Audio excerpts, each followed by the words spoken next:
Muzi ulikuwa unayasema. Kuna mechi kama 4 hivi ambazo Yanga anaonekana alitakiwa kunufaika na kama maamuzi angekuwa sahihi ya marefari. Ni mchezo mmoja ambao ulikuwa 50-50. Yeye alinyimwa nafasi ya kupata goli kwa maana ya offside ilitafsiriwa na mwamuzi, ishu ya Dube na Simba, lakini goli la Mwalimu ambalo pale linaonekana pia lilifaa kuwa goli. Kwa hiyo ukiangalia hiyo ni 50-50 kwamba Mwalimu lingehesabika goli, lakini before Mwalimu Dube alionekana na nafasi ya kupata goli, si ndio? Kwa hiyo pengine picture ya mchezo ingebadilika pia. Kama Dube angepata goli, je, Yanga wakapata goli moja wangecheza vile ambavyo ilikuwa bila? Hapana, manake flow na tempo ya mchezo ingebadilika. Either Simba wangefanya comeback au pengine wangeongezwa wao, kwa sababu ukishatanguliwa goli mechi kubwa kama ile, manake na huyo ukumbuke Yanga na advantage, alikuwa ametoka kushinda michezo 6 mfululizo, si ndio?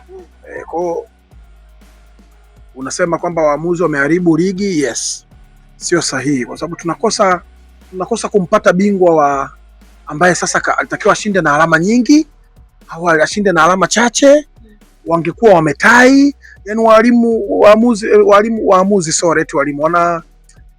wanazingua kwa kweli, hawaitendei haki ligi yetu. Tunasema ligi yetu ni ligi na namba 5 6 ya ubora Afrika, lakini inapaswa kuwa na vitu vingi hivi vyenye ubora. Kwa mfano, shirikisho ambalo linafanya mambo kwa usawa, bodi ya ligi ambayo inasimamia misingi na kanuni inavyopaswa, wachezaji ambao wana hadhi ya kuwa kwenye ligi hii namba 5 kwa ubora barani Afrika, lakini vile makocha ambao wana hadhi kama kina Ibenge, tunaona kina Gamondi, makocha wakubwa sana kwenye ligi yetu.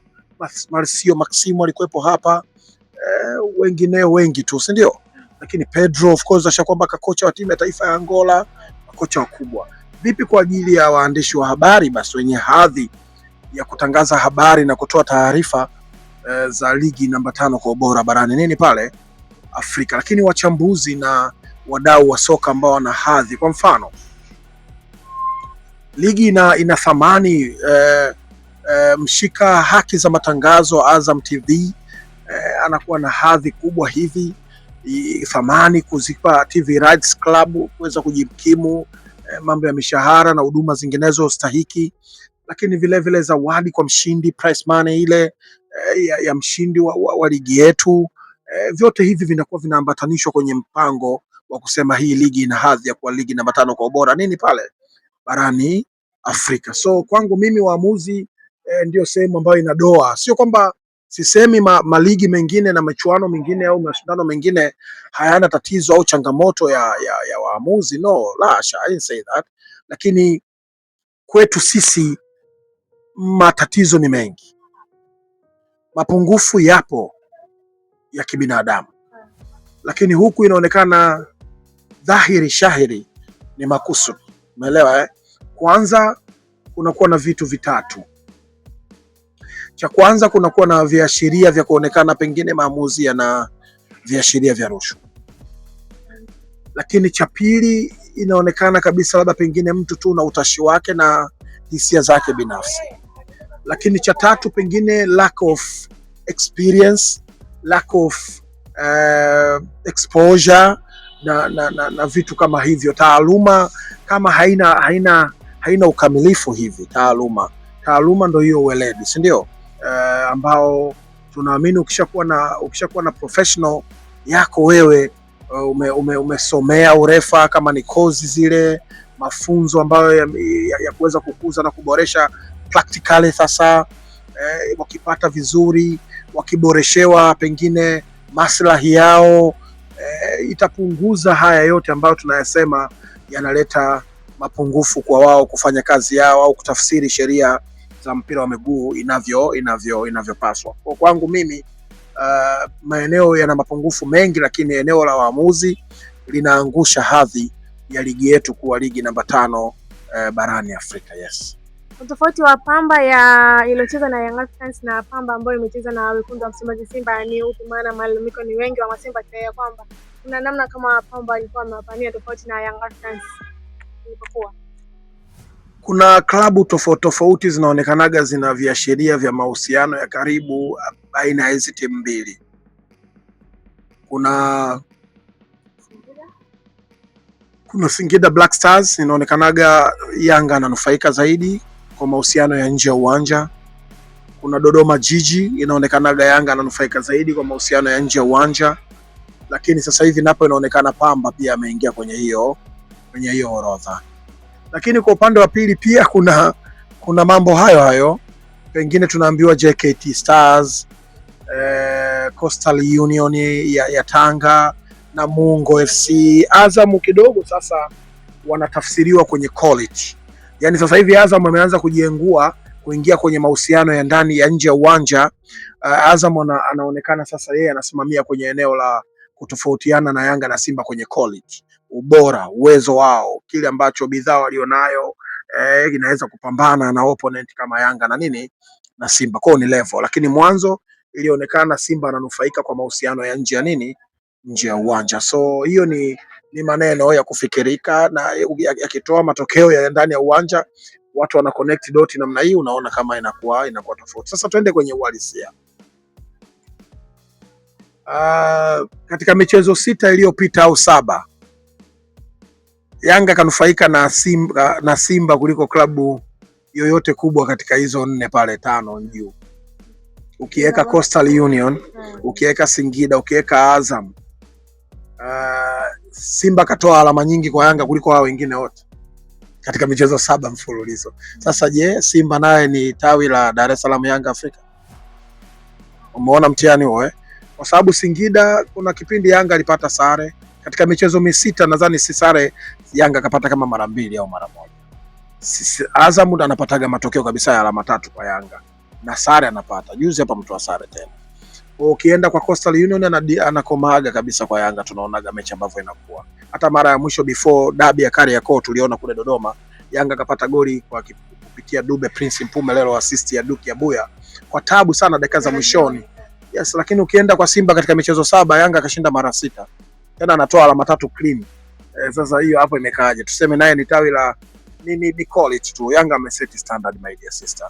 Yanga hajafungwa ligi hii mechi sijui 38 sasa sijui 39 kwenye ligi, ukiachana na rekodi ya Nabi mechi 49 huko nyuma. Ukiangalia FA, mechi za FA Yanga na misimu toka 2021 mara ya mwisho. Sasa ndugu zangu, mpenzi mtazamaji na mfuatiliaji wa Salamba TV, Yanga na miaka 5 hajafungwa kwenye CRDB. 5 years consecutively hajafungwa kwenye CRDB CAF Confederation.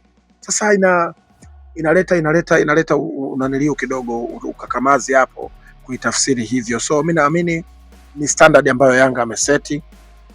Kwenye ligi yetu ameruhusu magoli 3 tu, si ndio? Katika michezo sijui 18 sijui 19 sijui sasa inaenda 20 sijui huko. Uone hiyo standard ambayo Yanga ameseti. Kuruhusu tu magoli ya ruhusu. Ukipata sare unapata sare ya bila kufungana. Sasa mimi kwangu naamini hizo story tu ambazo hazinaga vichwa wala miguu kwangu mimi. Yes. Baada ya ushindi huu wekundu wa Msimbazi Simba walidraw dhidi ya TRA United. Maneno mengi ya wachambuzi kwamba msimu huu 99% Young Africans tayari ni bingwa.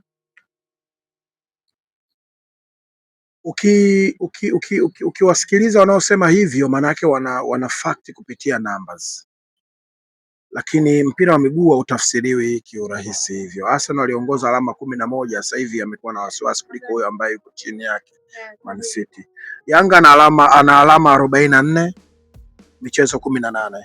Wekundu wa Msimbazi Simba Sports wana Lunyas alama 36, michezo 17, mchezo mmoja mkononi. Tufanye akishinda huu anapata alama 3, anafikisha 39, tofauti ya alama 5.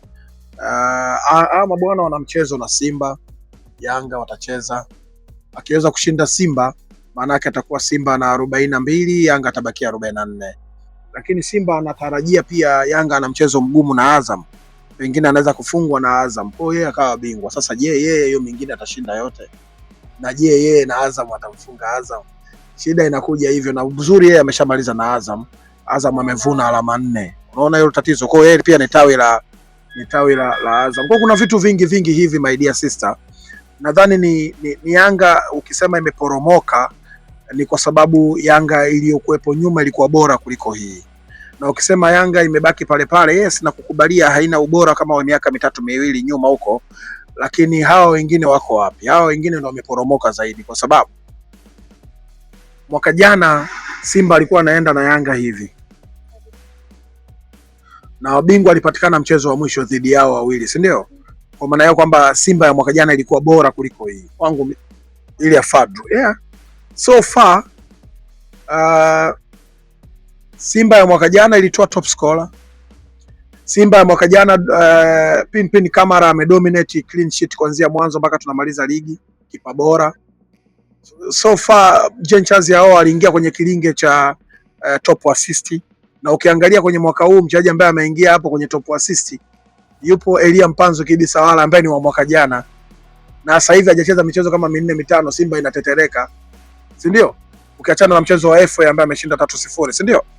Kwa kwangu mimi narudi pale pale, narejea pale pale. Mchezo na Azam wa kuepo Elia Mpanzu na mchezo wa TRA ya kuepo Elia Mpanzu, lakini nyuma yake Simba alikuwa anapata matokeo ya ligi michezo, si ndio? Elia Mpanzu aliwapa alama 3 ya muhimu sana dhidi ya Singida, ameassist mchezo uliofuata tena pale walishinda sijui na nani, sijui ilikuwa Prisons, sijui ilikuwa ni nani, I don't know, lakini kwangu mimi naamini na hakika hivyo kwamba Simba ya mwaka jana ilikuwa bora kuliko hii. Kwa nini cha kufanya ni kuangalia fomu ambao walionayo sasa hivi, waiboreshe, waangalie mapungufu ya opponent wanaokutana nao, wayatumie vizuri, wamsikilize kocha Beka anataka nini, wachezaji wamsikilize Steven Barker anataka nini. Kama ukimsikiliza Steven Barker anataka nini, mimi naamini Simba inaweza ikawa challenger mzuri mpaka mwisho wa ligi hii. Lakini wakiendelea hivyo wanavyoendelea kwa kusuasua, Yanga atatangaza ubingwa bado mechi 3.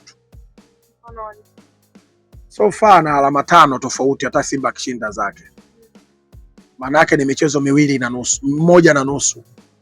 Kwa anatafuta mchezo 1.5 tu, Simba akikosea anatangaza ubingwa. Kwa nini? Akiongoza range ya alama 9, afu kategemea afungwe na Azam, afungwe na Simba, tayari akifungwa hiyo michezo miwili na alama 6 akapoteza. Bado hizo.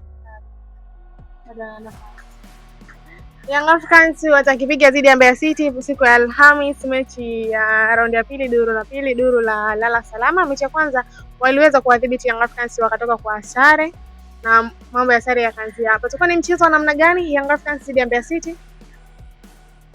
Moja kati ya timu ambayo ilianza kuonesha Yanga iko katika msimu huu haipo sawa ni Mbeya City. Iliwatukanisha sana uongozi, management, benchi la ufundi, kwa sababu ilikuwa wanacheza vibaya wanapata matokeo. Yani inaitwa direct football, objective football. Lakini baada ya Mbeya City kupata suluhu, ndio maneno yakawa sasa huyo kocha hafai. Yani mwanzo alikuwa anapata matokeo lakini bila kucheza vizuri, lakini watu wanapata alama 3. Kwa hiyo ilikuwa huwezi kumuondoa kocha. Lakini ile suluhu na Mbeya City alafu akaenda wakapoteza na wa Malawi wale away, ndio pale shughuli ikafanyaje, ikaanza kuwa ngumu. Kwa kuna na waona kabisa wachezaji wa Yanga kwa kipindi hiki, kwa sababu wanacheza kibingwa, watakuwa na kiu sana na mchezo huu kupata matokeo ya alama 3. Pili, kuna Revenge ambao ni timu ambayo ilianza kuonesha kwamba Yanga inasuasua, kwa pengine inaweza ikawa ni kengele kwao kuambia kwamba hey, wake up, sawa hiyo timu imewasumbua, imeanza kuonesha mapungufu yenu, kwa mkistep up unaweza mkapata alama dhidi ya Mbeya City. Kwa naamini utakuwa mchezo mgumu zaidi kwa Mbeya City kuliko Yanga. Yanga atashinda magoli zaidi ya 3. Yanga? Mimi ngumu sana kutajaga hivi vitu Tuyatambivi, hata ukiona nimekuambia ujue na maanisha. Yanga atacheza vizuri kwanza, flow yake. Pili, atanyanyasika sana Mbeya City. 3, Yanga atapata magoli zaidi ya 3 dhidi ya Mbeya City. Clean winning, kwa sababu kuna vitu vingi katika huo mchezo. Kwanza, kujidhatiti zaidi na kujikita kileleni. 3, hii ni timu ambayo nimekuambia ilianza kuwasumbua na kuonesha wachezaji wa Yanga wako na mapungufu. 4, wachezaji wa Yanga wameanza kurejea kutoka kwenye majeraha. Either Dube au Depo atakuwepo hiyo siku. What do you see? Umeona mzigo? Mbeya City ana mzigo mzito sana. Waliacha tu hapa FA watu waendelee kupumzika, wasijitoneshe, kwa sababu ni mechi ilikuwa TMA, lakini naamini mapumziko hayo kina Mudathiri walipumzishwa. Baka atakuwepo, Baka alipumzishwa, sijui watapata tabu sana Mbeya City. Shaogopa Shabalala kucheza mechi ya FA na mechi watu wakatoka moja bila, na maneno yakaa ni mengi. Nimekaa pale kina Damaro wale kina Duke Abuya Msukuma huyo Ni ngosha le. Kuna Diarra anarejea kikosini baada ya kutumikia adhabu yake ya mechi 3. Nini kitaongezeka ndani ya Young Africans urejeo huu wa Diarra?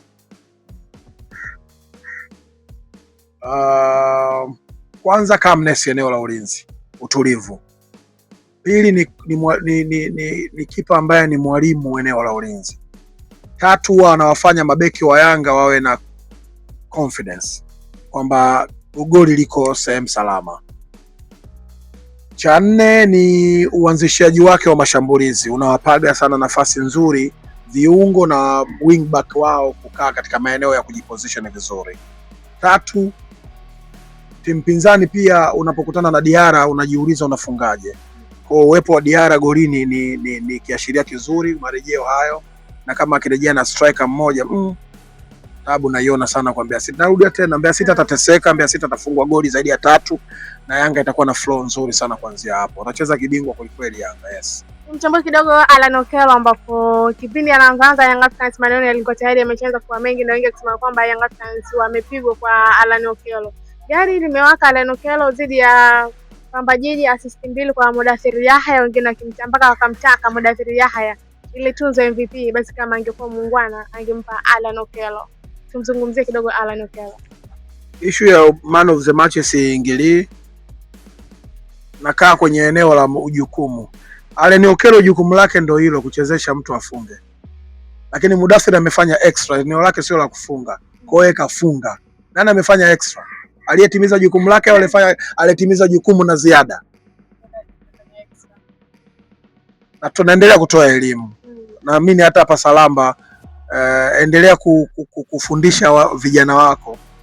Mudathir jukumu lake mama sio kufunga, ikibidi anatakiwa afunge, ni kiungo mshambuliaji. Jukumu lake ni kuyaandaa mashambulizi, kuongeza nguvu eneo la ushambuliaji, kutengeneza nafasi, ikibidi afunge. Umeona nyongeza. Sasa yeye kawa jukumu mama mfungaji. Alan Okello katimiza jukumu lake la kawaida. Yaani ndio nafasi yake hiyo. Nimemaliza kwenye eneo la man of the match Twende kwenye swali lako sasa kuhusiana na Alan Okello waliokuwa wanaongea mwanzo. Waliokuwa wanaongea mwanzo wasiofahamu football. Alan Okello tuliongea sisi ambao tunapenda football. Sisemi najua, napenda. Na ukipenda hui mtumwa, utaongea fact. Alan Okello alikuwa anatumika position ambazo au majukumu yake uwanjani alikuwa anapewa sio. Alikuwa anasogezwa mbali na goli. Alikuwa awekwi mtu wa mwisho au wa pili mwisho, alikuwa anawekwa mtu wa tatu kama playmaker. Niliongea hili, apewe nafasi, kwanza aingie kwenye mfumo. Nilikatolea mifano. Pacome Zouzoua alistruggle Yanga mwanzoni mpaka akaingia kwenye mfumo. Alidi Aucho, huyu naye msifia na mkubali mshikaji wangu, alichukua time kuingia kwenye mfumo. Hiyo ni nature ya timu bora yoyote. Lazima uchukue time kuingia. Duke Abuya alisota almost 1 season. Mwishoni ndo akawaka pale Yanga, si ndio? Hivyo ni vitu vya kawaida. So mchezaji bora ana mambo mawili, aingie kwa haraka kwenye mfumo au achelewe, na akichelewa akiingia ameingia. So Alan Okello anafanya majukumu yake ipasavyo sasa hivi kwa sababu kwanza ameingia kwenye mfumo, pili kocha amejua mtumieje, tatu nimepiga kelele sana asimweke, alikuwa anamwasolate sana na eneo la goli. Kwa sasa hivi tutaona vitu vingi sana. Ana mguu wa dhahabu, tunafahamu. Mengi ameyafanya. Amekuja hapa yes, kiungo, lakini amekuja miguu inatazamana namna hii. Wako wachache sana ulimwenguni, wachache sana. Sisi watu wa Kichaga ndo tuna miguu ya design hiyo. Mpira mwingi sana, basketball nimefanya, najua michezo mingi, najua vipaya mno. Sasa kocha akiendelea kumtumia hivi anavyomtumia sasa, Yanga watanufaika. Kwanza amekuja hapa kama former top scorer, si ndio? Wa ligi ya Uganda. Wakati ni kiungo mshambuliaji. Ana average ya assist 5 na magoli 13 kwa msimu katika karia yake. Ogopa sana mtu wa design hiyo. Naishia. Vitu vidogo vidogo vinaingia kwa Okello. Okello ana assist 4 jamani. Yule hana. Sijasema. Okay, tendo pale vile wekundu wa Msimbazi Simba, maneno ni mengi kuhusiana na huyu goalkeeper Kasari. Wengi wakimtaka wana Simba aondoke, kwamba wanasema pale kipa hamna, ni Garasa. Kwa jinsi ulivyomwangalia Kasari tangu atoe katika kikosi cha wekundu wa Msimbazi baada ya kuumia pin kamera, nini nikaongezea na nini nikabadilisha, au ni kweli Garasa kama wengi wanapodai? No, tusio watumwa, sio Garasa. Na tunakosea, ni kipa mzuri ila ana mapungufu bado. Na hayo yote unajua inakujaga kwa sababu gani? Aliyetoka ni nani? aliyeumia Pinpin Kamara ana uwezo wa hali ya juu sana. So kwangu mimi naamini ana potential, ana mapungufu yes, sio mzuri kwenye kufyetuka mashuti ya mbali ya kushtukiza. Kimo chake sio rafiki sana kama alivyokuwa Pinpin. Pinpin anaanzisha mashambulizi, Pinpin anajua kutuliza ukuta, Pinpin anajua kudaka, naye ana mapungufu yake pia. No, hamna kipa ambaye hana mapungufu.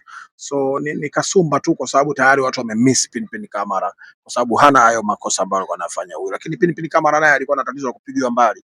Watu wapiga mashuti ya mbali na wanafunga pia. Umeelewa? So maneno tu ya kasumba za hapa na pale, lakini kwangu mimi ni kipa ambaye kwa sasa Simba hawana jinsi, inabidi wamtumie. Yeah. Tumalize na hili, wekundu wa Msimbazi Jumatano watakipiga dhidi ya Fountain Gate kule Arusha. Utakuwa ni mchezo wa namna gani kwa wawili hao? Fountain Gate iko dhaifu ile hali. Hoi bin Taaban. Wala hawezi kufanya chochote dhidi ya wekundu wa Msimbazi Simba. Nisiwe mnafiki, na iwapo Fountain Gate atapata hata alama moja, sio tatu tu, moja, basi Simba atakuwa ni moja kati ya timu za ajabu ulimwenguni kwa kutokea, na sintaona huruma. Baada ya mechi nifuateni, nitatoa ofa kokote pale mlipo. Nitazungumza vibaya sana kuhusiana na Simba kama akishindwa kupata matokeo Jumatano dhidi ya Fountain Gate. Narudia tena, Simba Sports asipopata matokeo ya alama 3 na magoli 2 plus dhidi ya Fountain Gate, nitakuwa tayari kuzungumza mabaya vibaya mno kuhusu Simba, and I don't care, kwa sababu mnawaumiza sana wanachama na mashabiki wenu, kuanzia wachezaji, benchi la ufundi ambalo mimi sitaki kulipa lawama na Steven Becker. Wachezaji wanaathirika sana na leadership yao. Kwa naishia hapa, sasa kuongea leo, ila nitaongea athari za wachezaji wanavyoathirika, timu na benchi la ufundi kupitia leadership yao kama wasipopata matokeo. Lakini uwezo wa kupata matokeo 100% dhidi ya Fountain Gate Simba wanao. Alama 3 na magoli 2 plus. Wakikosa I will talk. Sio sababu ile ambayo niliona kwenye posti yako ilitoa kwamba wekundu wa Msimbazi Simba wameacha tuseme wachezaji wao takriban 7 ambao waliwapeleka finali, ukitaja kina Jancheza. Wameachwa na nani? Na wekundu wa Msimbazi. Na nani? Sio wameacha kwenye kikosi? Yaani wanaoacha viongozi. Kwa hiyo sio nichoongea hapa. Kwa nitaongea yote. Yaani kwa nini wanaachwa, kwa nini wanaletwa wengine? Hizo dili zote nitaziongea Jumatano baada ya mchezo kuisha. Kama Fountain Gate watapata matokeo hata alama moja, sio 3, yani sare tu, nitaongea vibaya mno. Itakuwa sasa muda sasa ule wa faraga, sijui heshima ya watu, sijui usimheshimu hii sio vizuri. Hapana, mimi mwanahabari, kuna ruhusa kutoa taarifa. Nitazitoa. Akipata matokeo Simba na Fountain Gate, nitanyamaza. Na nitaitoa exclusive Salamba. Too much.